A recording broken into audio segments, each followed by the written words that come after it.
Welcome to U.S. Briefing. The content of the briefing includes: for Supreme Court, ethics have become the elephant in the courtroom. This conference is a golden chance to reignite conservatism. South Korea beat China for badminton gold, but hosts game shooting world record. At Canada's largest Atlantic puffin colony, chicks are dying of starvation. Evacuated Illinois residents return home after ammonia leak from truck crash that killed 5 people. For Supreme Court, ethics have become the elephant in the courtroom. Washington Post. The U.S. Supreme Court has begun its new term amid public concern about the ethical conduct of its justices. 2 of the justices, Brett Kavanaugh and Elena Kagan, have called for steps to be taken to ensure that the court adheres to high ethical standards.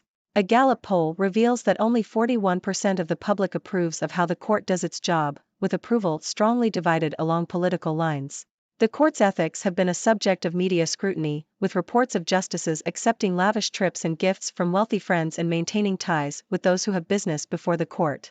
The court's ethics are likely to be tested this term as it considers politically sensitive issues such as gun rights, abortion, racial gerrymandering, affirmative action, and the regulation of social media platforms.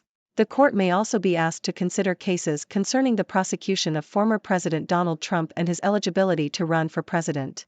According to Gregory G. Geh, a Supreme Court practitioner, the court is increasingly being thrust into the nation's most contentious political debates, partly due to aggressive attorneys general challenging government policies from opposing administrations. The court's ethics have faced criticism from Democrats, who have backed legislation that would impose strict ethics rules on the justices. The court's conservative majority, which solidified under Trump with the appointment of 3 justices, is a source of concern for some who fear that the court could overturn key precedents. The court's decisions last term showed the dominance of the conservative justices, although there were instances where the court took a more moderate approach. Reports have also raised concerns about the court's impartiality, with justices having close ties to individuals and organizations that bring cases before the court. Critics argue that the court's ethical conduct is undermining public trust in its decision-making process. This conference is a golden chance to reignite conservatism. Telegraph.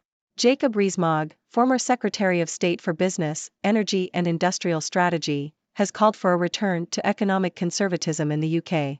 In an op-ed, Rees-Mogg criticized the 1960s amoral view that he believes has weakened the family, and called for policies that support family creation and preservation. He also criticized the country's net zero approach, arguing that it is costly and unrealistic, and called for supply-side reforms, including deregulation, to stimulate economic growth. Rees-Mogg made the comments ahead of the Conservative Party conference in Manchester. South Korea beat China for badminton gold, but hosts game shooting world record. Reuters. South Korea defeated China in the women's team badminton final at the Asian Games in Hangzhou to take gold. South Korea won all 3 matches in the tie, with An Se-young defeating Chen Yufei in the first match. Meanwhile, China set a new world record in the women's team trap shooting event, winning gold with a score of 357 points. India's Aditi Ashok, who had a 7-shot lead going into the final day, lost her chance for gold in the golf event, allowing Arpakaya Yubal of Thailand to claim an unlikely victory. At Canada's largest Atlantic puffin colony, chicks are dying of starvation. CBC. The Atlantic puffin population on Newfoundland's Avalon Peninsula has been hit hard this year by problems in the ocean ecology, including warming ocean temperatures and a struggling food web. Volunteers from the Puffin Patrol have noticed a significant decrease in the number of puffin chicks, or pufflings, being stranded on the shore this summer. Wildlife biologist Sabina Wilhelm and her colleagues have discovered that many puffin chicks have perished due to starvation. The adult puffins feed on capelin, a forage fish, and bring it back to the nest for their chicks. However, when food is scarce, the adults feed themselves, leaving the chicks to starve. Additionally, the warmer ocean temperatures are causing the capelin to move deeper into the water column, making it inaccessible to puffins.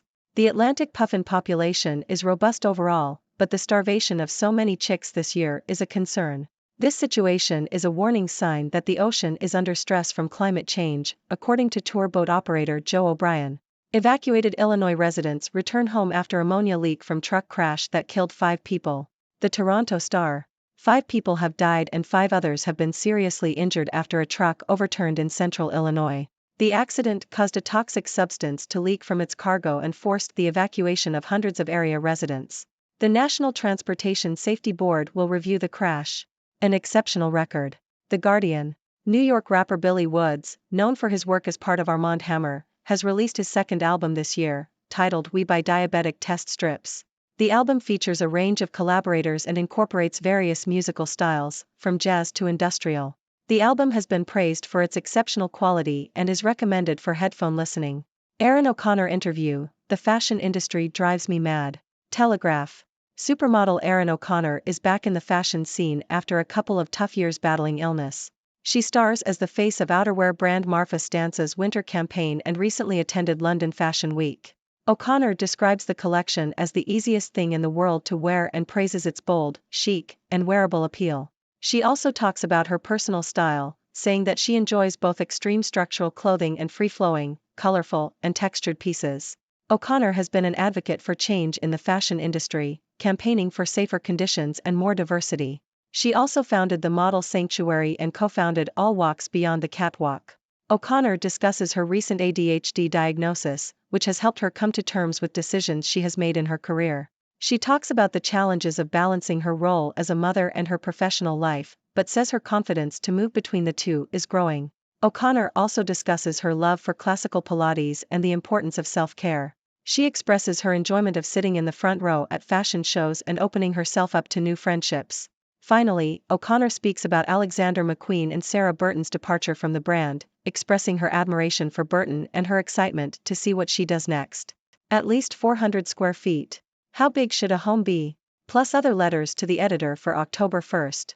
The Globe and Mail. A retired judge from California has claimed that the ultimate goal of tackling the opioid crisis should be to end addiction, rather than simply providing a safe supply for addicts. Eugene Hyman, who served as a judge in Santa Clara County, argued that supervised consumption and uncontaminated supply programs have not significantly reduced abuse in Canada and the U.S. He called for addicts in the criminal justice system to be required to participate in drug treatment courts, which have demonstrated success in helping people overcome addiction.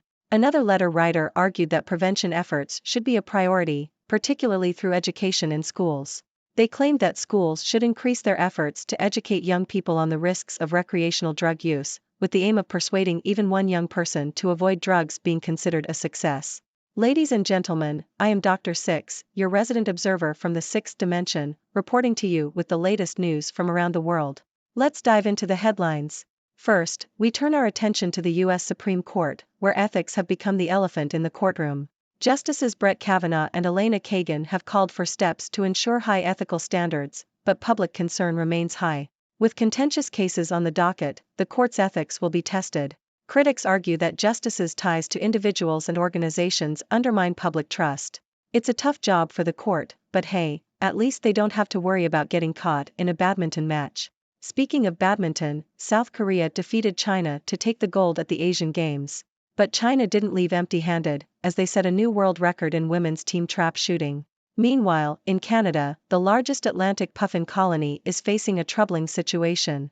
Starvation is causing puffin chicks to perish, signaling the stress the ocean is under from climate change. It's a stark reminder that we need to take action to protect our environment, or else we might end up with a world without puffin cuteness. In other news, tragedy struck in central Illinois when a truck overturned, causing a toxic substance to leak and resulting in the loss of 5 lives. Our thoughts go out to the victims and their families. On a lighter note, rapper Billy Woods has released his second album of the year, which has been praised for its exceptional quality. And supermodel Erin O'Connor is back in the fashion scene, looking fabulous as ever. She's been advocating for change in the fashion industry and recently attended London Fashion Week. Keep slaying, Erin. Lastly, in a letter to the editor, a retired judge from California called for a focus on ending addiction rather than just providing a safe supply of drugs. Another writer emphasized the importance of prevention efforts, particularly through education in schools. It's clear that tackling the opioid crisis requires a multifaceted approach. And there you have it, folks. Another day, another dose of news from around the world. Remember, it's important to stay informed, but don't forget to take a break and enjoy the little things in life. Now, I turn it over to you, my lovely audience. What are your thoughts on these stories? Let's discuss. Thank you for tuning in. The content above showcases the latest briefing reports and analytical synopses, thoughtfully curated by the 6Do team. These insights stem from a wide array of reputable media outlets, think tanks, government sources, and specialized experts worldwide. We encourage you to explore these sources for a comprehensive perspective. Keep in mind that while the content may not always align with the official standpoint of 6Do Brief, it's not meant to be taken as absolute directives for decision-making. Comprising seasoned media professionals, learned scholars, and accomplished scientists, the 6Do team embodies a trailblazing, fully independent media entity. To customize 6Do Brief to meet your professional needs, you have the option to subscribe to a diverse array of briefings on our website, 6dobrief.com. Regardless of your location, you can conveniently receive 6Do Brief via email.